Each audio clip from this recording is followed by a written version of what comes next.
तया अर्पणी पोटी हेत हस्तस्पर्शा पाठी तो परत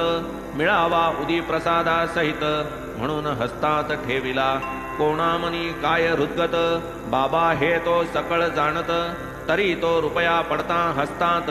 तात्काळ खिशात सुदिला वामनरावांचा मानस माधवरावांनी कळविला बाबांस रुपया परत करावयास विनविले तयास अत्यंत त्याला कसला द्यावयाचा आपणासची तो ठेवावयाचा वदले बाबा स्पष्ट वाचा वामनरावांच्या समक्ष तरीही तो देईल रुपये 25 याचे मोल हा मी यासी देईन बदल म्हणाले बोल तयाला मग त्या एका रुपया लागी वामनरावाने लागवेगी तेही मिळवून जागोजागी बाबा लागी दिधले तेही पूर्ववत खिशात ठेविले म्हणती रुपयांचे ढिगार लाविले तरी त्या रुपया सवे न तोले उणे ते मोले तया पुढे म्हणती श्यामा हा तू घेई असू दे हा आपुले संग्रही देव्हाऱ्या माझी ठेवून देई करीत जाई पूजन आता हे ऐसे काय करिता विचारावयाची कोणास सत्ता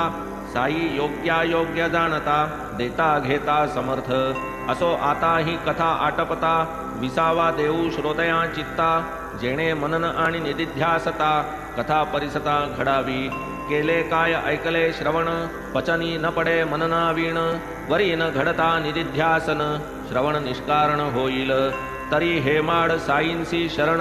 मस्तकी धरी साईंचे चरण सकळ साधनांचे हे साधन पुढील निवेदन पुढारा।